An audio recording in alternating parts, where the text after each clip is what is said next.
Hola chicos, chicas, ¿qué tal?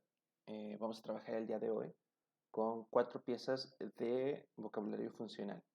Es decir, son 4 palabras que generan una función determinada dentro de la frase en la que se está utilizando. Estas 4 palabras nos van a servir para lo que en inglés conocemos como agreement. Es decir, estar de acuerdo o expresar que aquello que otra persona ha dicho también aplica para mí o para una segunda persona. ¿Sale?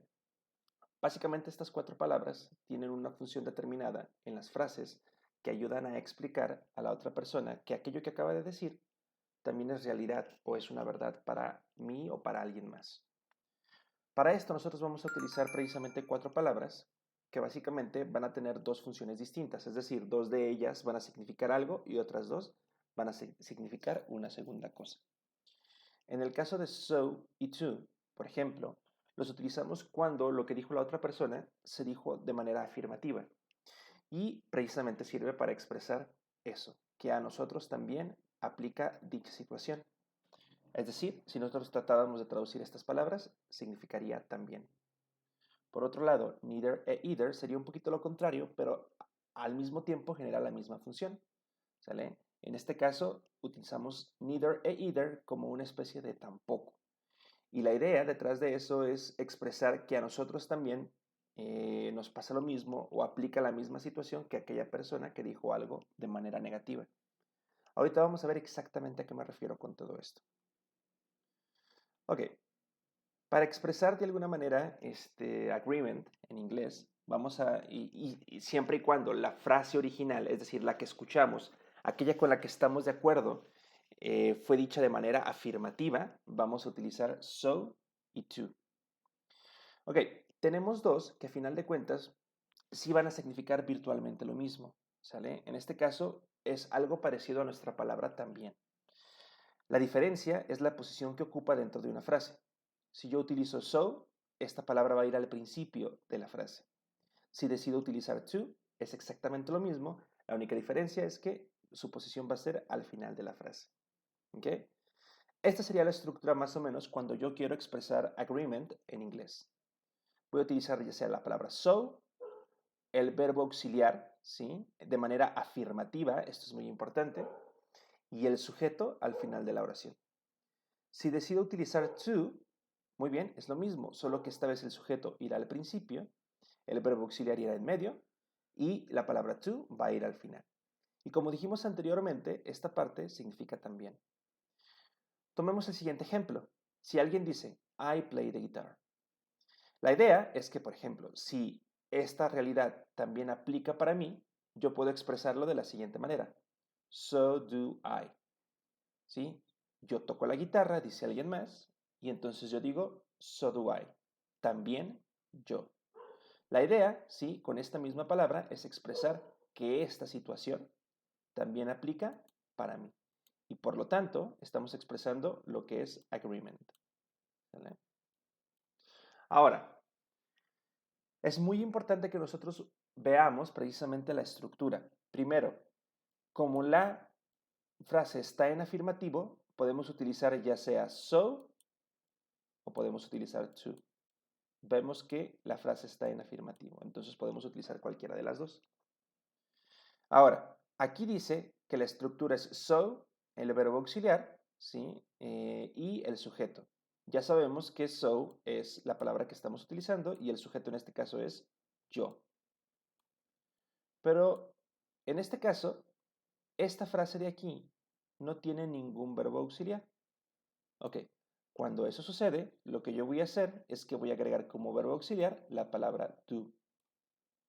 Si el verbo estuviese, por ejemplo, en tiempo pasado, en lugar de decir play fuera played, entonces lo único que tengo que hacer es también escribir mi auxiliar en tiempo pasado, did.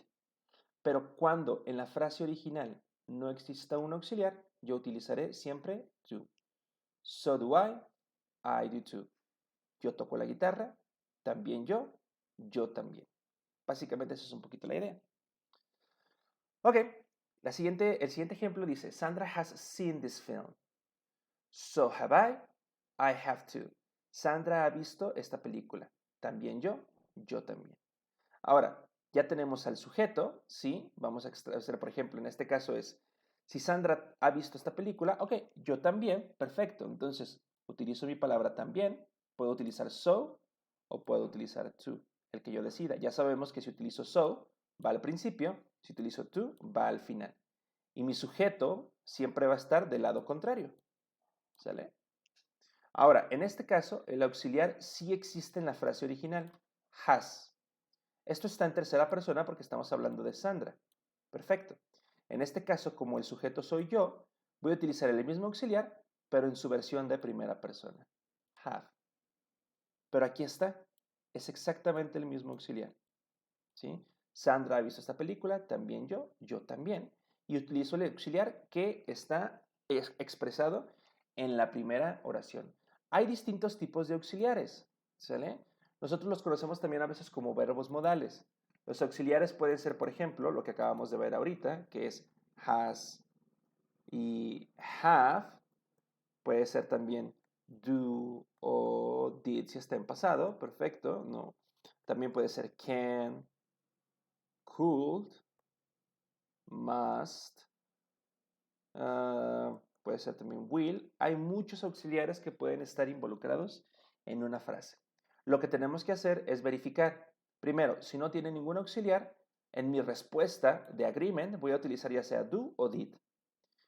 En caso de que sí exista, bueno, solamente tengo que tratar de averiguar cuál de estos auxiliares es el que se está utilizando. ¿Okay? Ahora, decíamos, siempre y cuando, vamos a utilizar so y to siempre y cuando la frase esté de manera afirmativa. ¿Qué pasa cuando no es así? ¿Ok?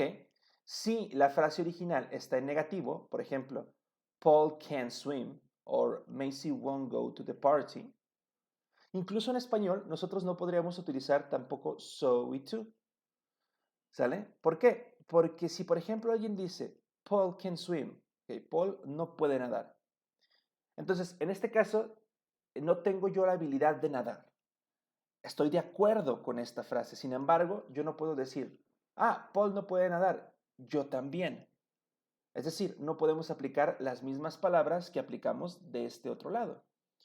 Lo que nosotros tenemos que hacer es cambiarlo precisamente por la palabra tampoco. Paul no puede nadar. Yo tampoco o tampoco yo. Y por lo tanto, vamos a utilizar ya sea neither o either. ¿Sí? Y en este caso es Paul can swim. Neither can I. Or I can't either. Vamos a utilizar nuevamente, como en el caso anterior, si preferimos utilizar neither, va a ir al principio de la frase. Si preferimos utilizar either, va a ir al final de la frase. Y como ya dijimos anteriormente, estas palabras significan tampoco. Ok, lo mismo, son exactamente las mismas reglas. Neither, este tampoco iría al principio, either al final, y el sujeto va a ir siempre del lado contrario. Si utilizo neither, el sujeto va al final. Si utilizo either, el sujeto va al principio. Y entonces, como la frase original precisamente está en negativo, Paul can swim. Perfecto. Ahora ya puedo utilizar neither can I o I can't neither. Paul can swim, Paul no puede nadar, tampoco yo tampoco. Ahora, como podemos ver, estamos utilizando el mismo auxiliar. Es la misma regla que vimos anteriormente. Estamos utilizando can. Pero ustedes pueden notar que aquí hay una diferencia. Este auxiliar está de manera afirmativa y este auxiliar está de manera negativa. Hay una razón, o por lo menos hay una forma de verlo lógicamente. ¿Sale? Esta palabra por sí misma ya tiene integrada una negación. Ustedes lo pueden ver al principio. Espero que noten que neither e either son prácticamente la misma palabra, con la única diferencia de la letra N. Y por lo tanto aquí ya tenemos la negación. Ya no se aplica a mi auxiliar. El auxiliar queda de manera afirmativa. Quiere decir que cuando yo elijo neither, tenemos que cuidar que vaya al principio, el sujeto al final, y que el auxiliar esté escrito de manera afirmativa. Si yo decido utilizar either, muy bien, va al final, el sujeto va al principio y el auxiliar tiene que estar escrito de manera negativa. Esa es la única diferencia. Lo mismo aplica para este ejemplo. Macy won't go to the party. ¿Sale? Macy no irá a la fiesta. Tampoco yo. Yo tampoco. Perfecto. Y nuevamente decimos, si utilizo neither va al principio, el sujeto va al final, o si utilizo either, either va al final y el sujeto va al principio. Es el mismo auxiliar, solo que si yo utilizo neither, el auxiliar va a estar de manera afirmativa, y si utilizo either, el auxiliar va a estar de manera negativa. Y eso es lo que nosotros tenemos que saber acerca de estas 4 palabras. Muy bien. Por otro lado,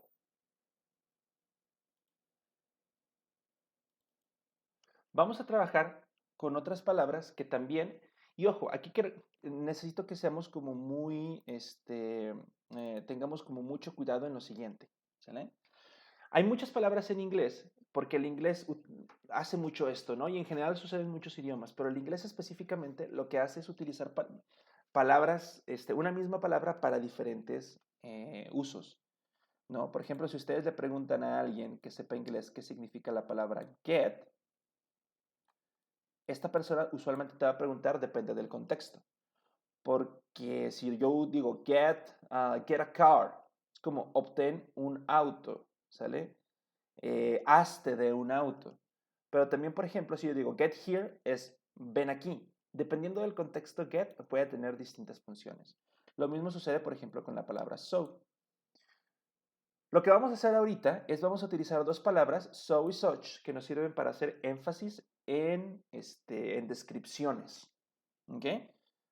Lo que hacemos es que combinamos estas palabras con adjetivos o adverbios, ¿vale? Vamos a ver cómo funcionan, pero en general, so y such en este contexto significarían algo parecido a la palabra tan, ¿vale?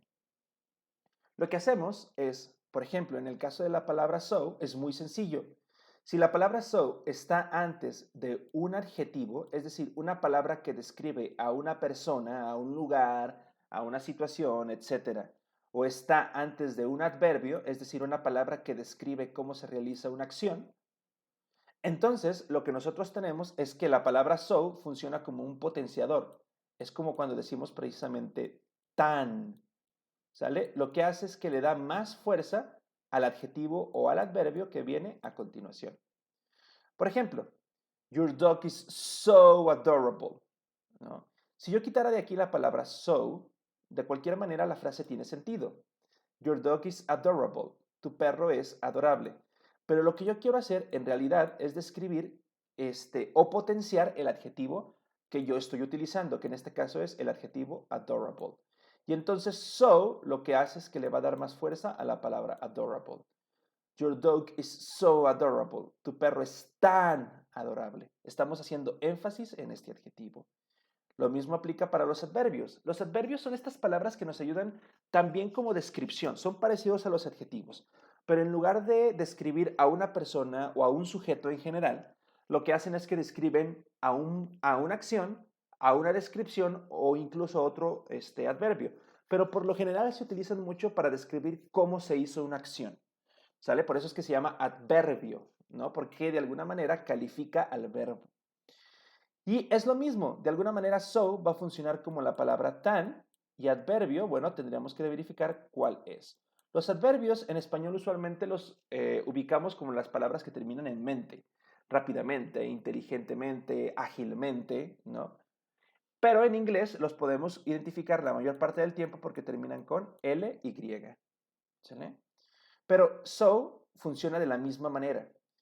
He ran the race so quickly. ¿Okay? Y en este caso, so está potenciando a mi adverbio quickly. En este caso, quickly es rápidamente. Pero en este caso, so está dándole más fuerza.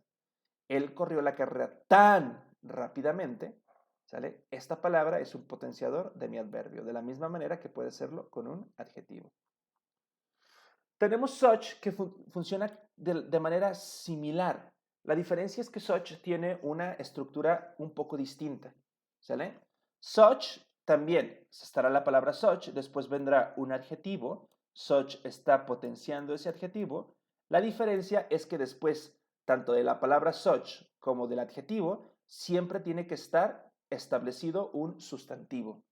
Recordemos que sustantivos son básicamente todas aquellas palabras que pueden ser descritas o que pueden realizar una acción, básicamente todo aquello con lo que podemos utilizar un artículo, el, la, los, las, un, una, o en el caso del inglés, de, a, an. Por ejemplo, si yo digo the dog, the lake, a dog, a lake, etcétera, ¿no? Entonces son básicamente cosas, personas, lugares, animales. Eso es un sustantivo. Ok, y esa es la estructura. Tenemos such, un adjetivo, such es el potenciador del adjetivo, y después un adjetivo, es decir, la palabra que va a describir al sustantivo que viene a continuación. Ojo, si el sustantivo o la cosa que tengo acá está escrita o dicha de manera singular, siempre voy a utilizar mi artículo a y an, que ya sabemos que significa un, una o uno. ¿Sale? Bueno, es un o una. Y en el caso precisamente de si mi sustantivo es uno solo, es decir, un perro, un lago, una casa, un auto, siempre tendremos que escribir mi artículo a y an. Dependiendo de si si el adjetivo comienza con una vocal o con una consonante. Esta parte ya la conocemos. Y por otro lado, tenemos lo que es los sustantivos que están escritos de manera plural. Si ese es el caso, entonces ya no se puede utilizar el artículo porque no podemos decir un perros, un gatos, un casas, ¿no? Eso no tiene ningún tipo de sentido. Ok, pero ¿cómo funciona? Bueno, la idea es la siguiente. Es lo mismo, la palabra such está generando una especie de potenciador sobre el adjetivo y ese adjetivo tiene que estar continuado o tiene que estar seguido inmediatamente por un sustantivo que está describiendo. Such potencia el adjetivo describe al sustantivo. Y es básicamente lo mismo. You did such a great job. Ok, aquí lo que tenemos es que mi sustantivo está en singular, es un solo trabajo, por lo tanto estoy utilizando la palabra a. Utilizo a porque la siguiente palabra comienza con una consonante. Pero la función es la misma que vimos con so. You did such a great job. Tú hiciste un trabajo tan bueno, ¿sí? De alguna manera el potenciador tan, ¿vale? La única diferencia es que si tenemos such, al final, o por lo menos después del adjetivo, tiene que estar escrito mi sustantivo, cosa que no sucedía con so. Si fijan, aquí no hay ningún sustantivo. Sí, ojo, si el adjetivo comienza con una vocal, hay que tener mucho cuidado de ponerle también la letra N a mi artículo. La idea de esto es evitar un accidente fonético, para no decir exhausting, ¿sí? Lo que hacemos es que ponemos la N, an exhausting. Pero la regla continúa, ¿sí? I had such an exhausting day. La palabra such que potencia a exhausting y la palabra exhausting que describe a mi sustantivo day. En este caso, day también está en singular, por lo tanto, utilizamos el artículo. I had such an exhausting day. Tuve un día tan exhaustivo, ¿no? Entonces, la idea es exactamente la misma. Esto funciona como un potenciador. Tan. ¿Qué pasa cuando, por ejemplo, mi sustantivo está escrito de manera plural o dicho de manera plural? En este caso, children es el plural de child y por lo tanto estos son varios. Si se fijan, aquí ya no va a estar mi artículo porque no podemos decir un niños. Es exactamente lo mismo. Entonces, Anna has such a wonderful children. Such potencia wonderful, ¿sale? Y wonderful describe a children. Ana tiene niños tan maravillosos. Y listo. Esto es lo que tenemos que saber acerca de estos potenciadores y estas palabras que de alguna manera nos sirven para darle más poder a un adjetivo. Eso es todo por esta vez, chicos. Si queda alguna duda, por favor no duden en hacérmela y estamos en contacto.